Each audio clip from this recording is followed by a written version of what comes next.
Hi, everyone. Thank you for joining this panel today. I see some familiar faces. Hi, guys. Thank you for coming. So my name is Ashkhen, and I am a Senior Business Development Manager with a core focus on monetization at Chartboost. And I would like to quickly introduce the topics we will be covering today during this panel. So with the help of our distinguished experts, we will try to achieve clarity on how to gain sustainable growth through diversifying ad formats, experimenting to boost user experience, and certainly with the emphasis on ad quality. We have a short period of time, therefore, without further ado, let's start by having our panelists to introduce themselves. Bogdan, would you like to start? Okay, I guess I can start. Hi guys, my name is Bogdan, and I run ad monetization at Nordeus. Hey everyone, welcome. This is Yücel. I'm the head of strategic integrations and the monetization at Rollic. Hi everyone, I'm Sofia. I'm overseeing product monetization for Socialpoint and 2 Dots Studios, and also part of the leadership team for the Socialpoint studio. Wonderful, thank you. So, over the last 2 years, the industry has been transformed tremendously, and it keeps evolving. And there is never a dull moment, which is the exciting part. So, yeah, with all these transformations, let's say with the enforcement of IDFA, with the post-COVID era, and the current recession, of course, how have been the last couple of years for you guys? Like, can you share with us your main challenges, concerns that you have encountered, addressed, and moved forward? And most importantly, how did you guys adapt to those changes? Sofia, ladies first, would you like to start? Sure, thank you. Okay, guys, so I think that all of us, we are in ad tech for many years, and we know that ad tech in general is just an industry that keeps giving us like gray hairs every year. Regulations, things we expect, we don't expect, like it just keeps happening to us. So if I look at all the milestones we've come across with our studio, well, I mean, IDFA, like you said already, obviously we expected so much hype, right? Like we all were scared, we don't know what happens. In the end, change didn't happen overnight, and we all know why. I'm not gonna say why, but we know. But in the end, like what we're seeing is a heavier consequences which are happening now. So we run a portfolio of games which are mostly IP-based, right? We're not hyper-casual. So for us, we're also not very hardcore games. So obviously it's much better for us in terms of IDFA environment because we're overall attractive to all the audiences. So, but still we obviously seeing a bunch of headwinds coming, like UA side and monetization too. Then, as you know, pandemic. So in pandemic, incredible user engagement, crazy LTVs, crazy ARPDAUs. I think we all experienced that. And as you know, also what happens on a specifically AdMon side is we had insane amount of ad supply available on the market. So obviously the prices went down. And so how can you mitigate that? Because it's something you're not really controlling. So that was one of the challenges we've been really like doing a bunch of pre-mortems about. And so the most recent, I guess, is the recession, like you mentioned as well. What happens on the recession? I mean, we are looking at the drop of the ad prices. Obviously, user engagement is down, all the KPIs are down, and these are the challenges we basically try to overcome. What helped us to pass through all these years is pretty simple, apart from obviously looking at LTVs and all types of user engagement metrics. I think it's just like deconstructing the formula of your ARPDAU, regardless, IP or ads, right? And just basically playing around with KPIs.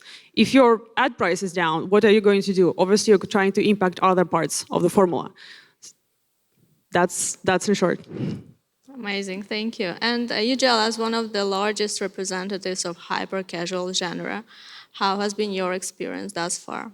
Yeah, actually, just like Sofia said, I mean, I think we're all used to these never-ending changes and the always new and upcoming changes on our industry. And just to add to the points of Sofia here, also especially the enforcement of the IDFA has been pretty interesting and also exciting times for us, but it has already been mentioned that these changes do not happen over time, and it's a process. But first hearing about all these changes and the enforcements, of course, we were deep diving into this huge ocean of unknown and just try to analyze what the challenges and the changes that might be awaiting us in this huge unknown. So what first actually struck us was how crucial the concept of measurement was.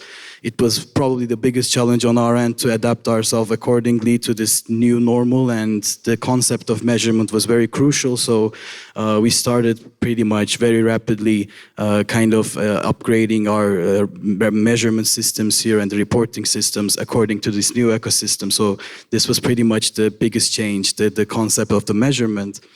And apart from that, of course, the COVID and the post-COVID, it has been pretty interesting times where we had to keep a close eye on our players' behavior and how they were going to adapt to this new era.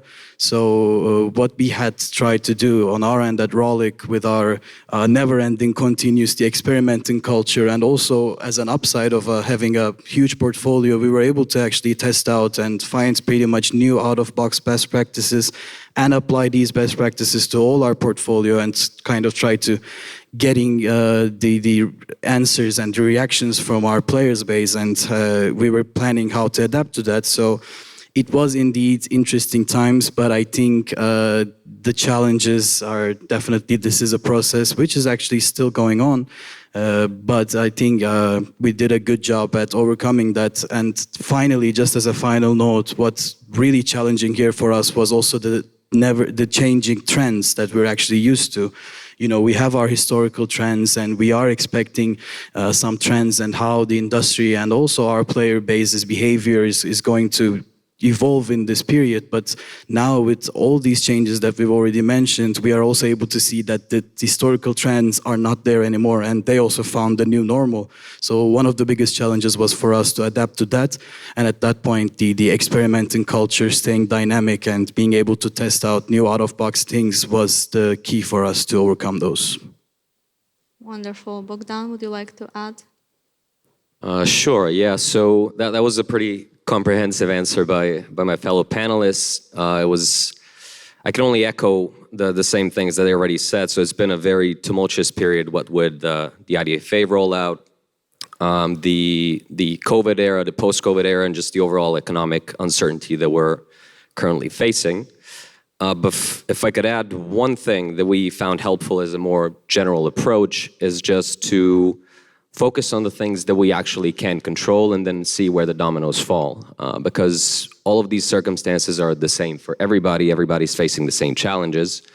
And we just try to focus on our sphere of influence. So just to give an example around IDFA, the most obvious thing was to focus on just optimizing for the best possible consent rates, or the fact that our UA team did a tremendous job by just focusing on trying to preserve a measure of observability and a level of measurability on the UA side, which then allowed us to not only retain the same level of UA activity, but also to scale our budgets for a while, as everybody else in the industry was either scaling away or shifting their budgets towards Android for some time.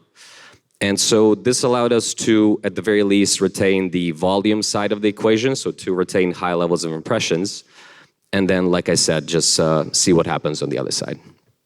Thank you, guys, for your thorough responses. So with those turbulent times when trends continuously change, there is obviously no secret formula and recipe that would work for everybody, right?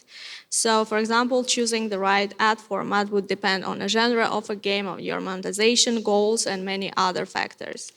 Nowadays, it seems that one of the main approaches to take strategically to gain revenue would be to focus more on creative ad formats. So I was wondering, how would each of you see the shift away from interstitials towards doubling down on rewarded? And do you think this is an unstoppable trend or merely a temporary measure? Maybe, Sofia, you could reflect on this? Yeah, sure. So I think I'll start with a statement that I disagree, that there is a sort of shift to reward it overall. I think what's happening in the past is that, well, we've maximized our capacities on the ad experience in all our games. I mean, you know, we had a hyper casual peak. We had just a bunch of, you know, we've realized that we can scale up interstitial, we can scale up banners, and I think that that was kind of a big finding in the industry in the last couple of years. What's happening now, rather than the shift or choosing of like, hey, which ad format I have to run right now, is more like a smoother ad experience. So you have a couple of reasons for it, right? Like there is regulations that are coming now, and you know, the most recent ones you've heard, and you know that there is a bunch coming in this year. So that's one thing. We actually get regulated now what type of ad experiences we're serving. And then another thing for ad experience is like, since we maximize it, it's kind of time to pay the dues, right? Like we've fighting for players' time. We're fighting for all types of monetization, IPs to subscriptions or to ad revenues. And that makes the whole difference. Like our players' time it's not changing, right? The same piece of the pie in the best case scenario. So we need to figure out, also with all the emergence of all new ad formats you've heard all across the space. So we have to figure out how do we combine all these ad experiences for like one single audience within a very limited amount of time, their user session, right? Or amount of user sessions. So that would be my point of view in here. Amazing. Bogdan, what would be your viewpoint?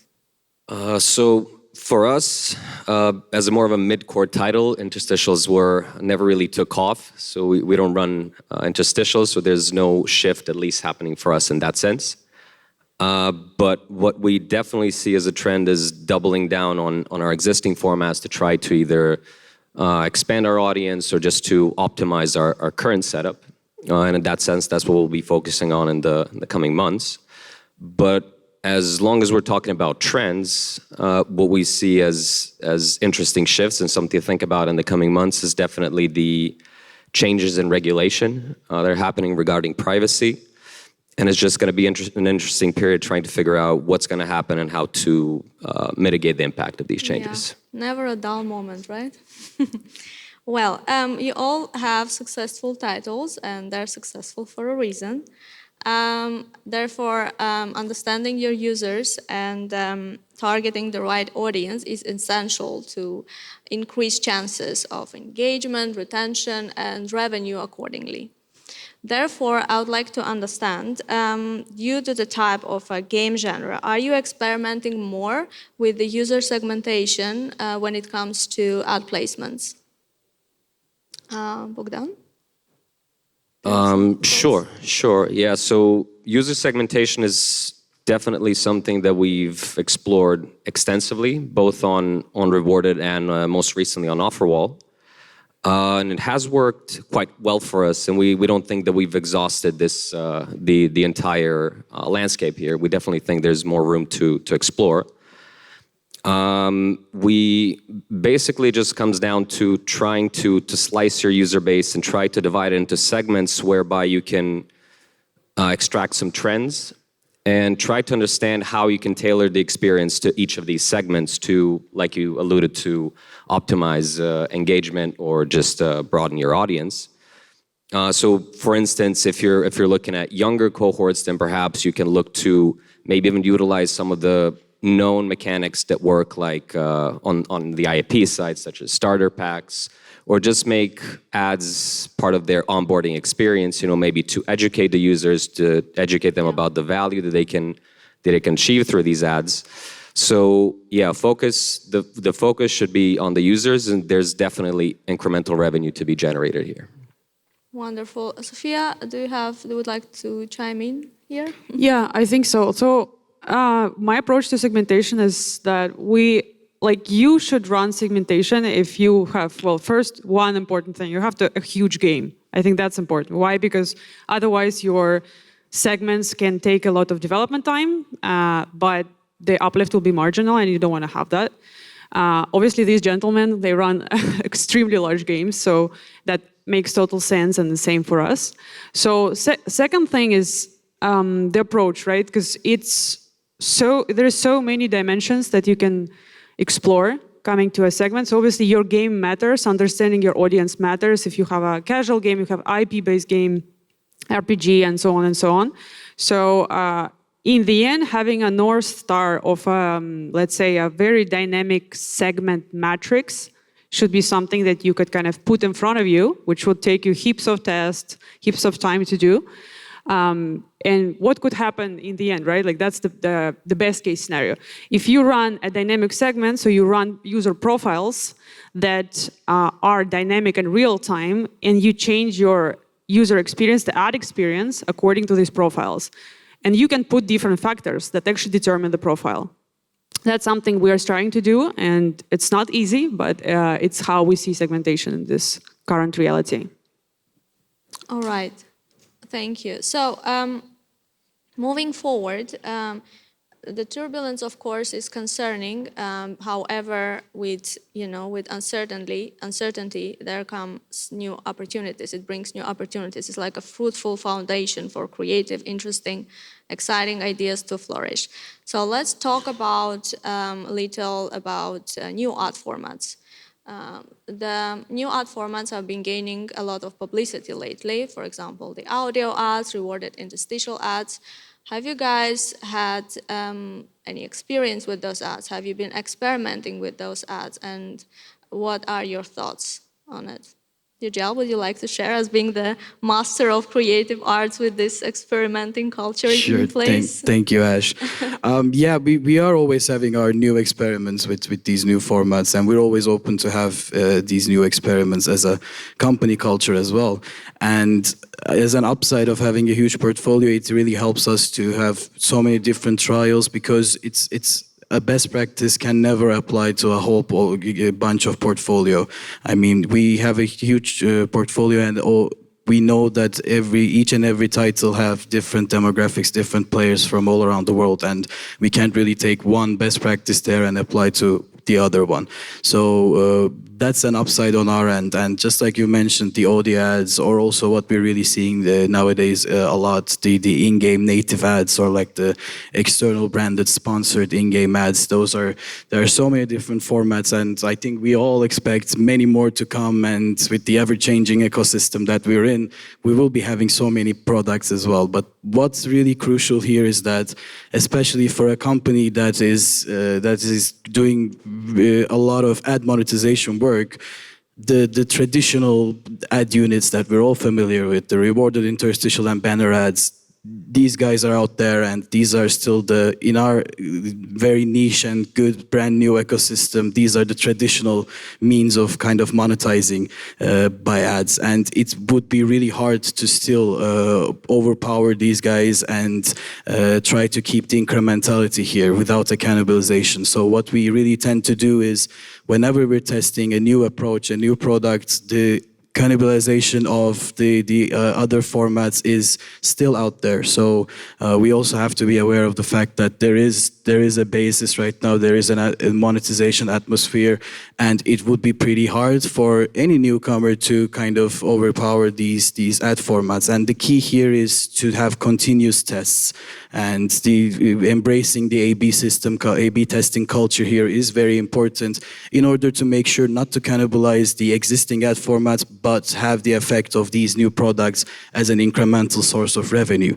So these tests are very crucial for us, but we have to crack the code of the incrementality here and how we can actually merge all these new formats into our existing monetization systems. Yes, it's all about the balance in the end, right? Exactly.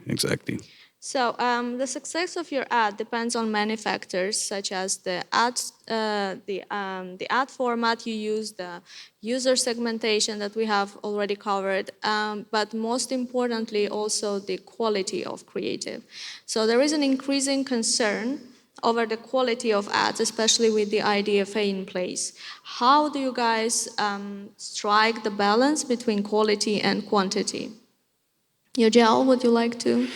Yeah, Actually, on our end, to be honest, the focus has never been on the quantity of ads, especially having games with huge chunk of ad revenue and having this huge portfolio of ad revenue monetized titles. We have always been very aware of the fact that the quality of the ads that we're serving to our players are what defines the performance at the end of the day. So if one chooses to go in the route where just trying to serve the ads in a disturbing manner and going for the quantity instead of the quality, that we will see that will not work. And we have also seen that is not a route to take, at least for us, because we know that the performance and the quality gaming experience of our players are defined by the quality of our ads. So first and foremost, the quantity should not be there. So it's all about, as you've already mentioned, Ash, finding the balance between how the experience of these ad servings are going to be and how the balance can be found between all the different ad formats, but using them in a friendly manner while still being able to keep our users engaged and all the players from all around the world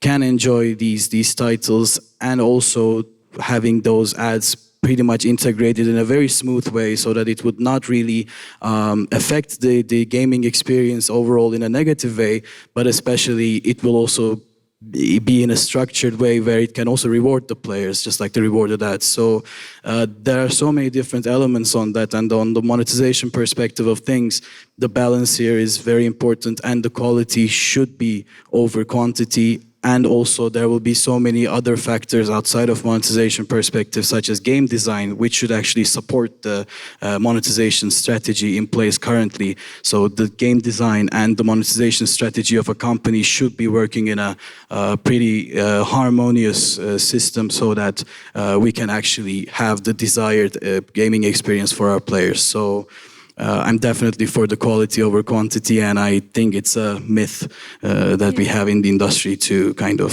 have the quantity-wise overpowering, but I'm always for the quality part.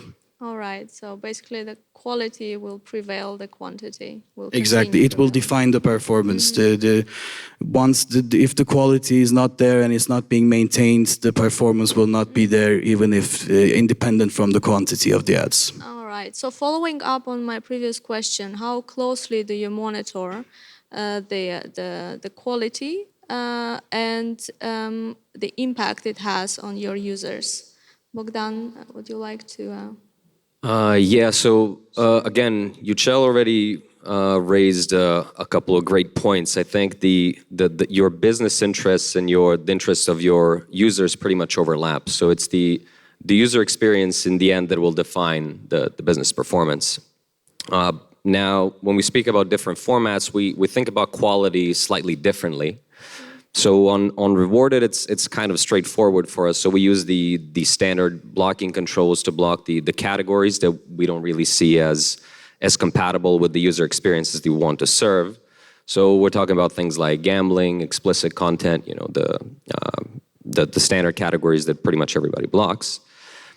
Now, as we all know, unfortunately, these blocking controls aren't perfect, so it's an ongoing struggle to actually basically to monitor everything and to preserve the user experience. And we actually rely not only on our employees to report these things internally, but also on our community, you know, to keep talking to us, to keep telling us what's going on, and to help us optimize and provide them with the experiences they're looking for. On Offerwall, we look at it slightly differently. So it's not necessarily this particular creatives or campaigns that can create issues with quality or the user experience, which is a proxy for quality. But we more so look at the clarity of the format, which, in spite of our best efforts, it seems very difficult to communicate to the users what is expected of them, what kind of tasks they need to complete within what time frames, what are the restrictions, does it have to be a first-time install, et cetera, et cetera. And it's really about increasing, again, working both with your providers, but also on your side, outside of the offer wall itself, to make it as clear as possible to the user what they need to do, what kind of rewards they can get, and on what timeline. Sofia, would you like to add? Yeah, so I think at quality, it's really nice that, first of all, we keep hearing more and more about it. I don't know, I think in the past few conferences I've been, this topic keeps coming up. In GDC, there was actually a talk about it. So we're going to the right direction. It's just, the time to do some action, which is really difficult, right? Because this is eventually a business model. There's a business model behind it. So piggybacking off what Bogdan and Yücel both said, it's important to, of course, make your player be heard. Discord, all types of communications, possibility to actually file the complaint about certain ad or certain experience. It goes without saying. You have to have it in your game, and that's completely normal. Moderators obviously always checking with all the channels you're having. So to take it a bit further, right, you could either use one of the tools. There is plenty of tools available on the market. You probably know all of them. Some of them free, some of them are not. And then obviously just raising your voice for the change. I think that's what's important, and keep bringing it up, keep pushing partnerships to actually be be a bit more stricter about it, because you guys know better than all of us, right? Like if the user is gone, it doesn't matter. Like he will never see the ads. He's never going to monetize anyway. So that's what we want to prevent. And we all know that bad ad quality obviously leads to some user churn, and that has been proven. I was told we're running out of time, unfortunately. So my final question, I want to end up with a positive note. So what trends are you guys most excited, intrigued to see in the coming months? And okay, the last question, I promise. If you had to give a title that would best describe the coming 12 months, what would that title be? Okay, Bogdan, would you like to? It's a tough one. I know. So I don't have a clever title. But as regards the trends that I'm looking forward to, I wouldn't say that I'm necessarily looking forward to them, but I can expect, and I think we can all expect the things to continue to change at a very fast pace as they already are.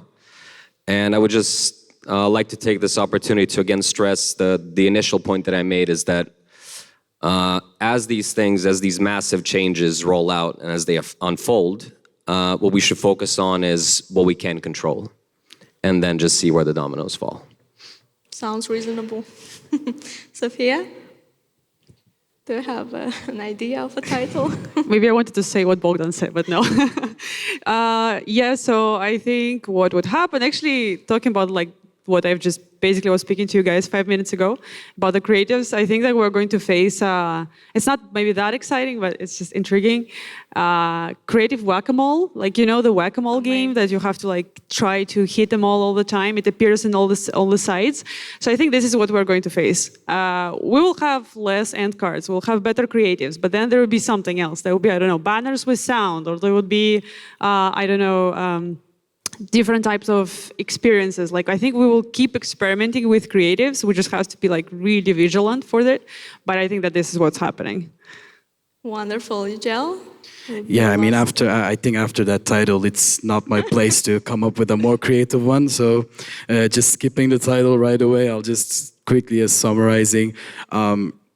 There are always changes, and there are always new obstacles on the way, and there are always new bumps on the way. I think we're all used to this, and these apply to all of us, like to the publisher, to the advertiser, and to the game developers.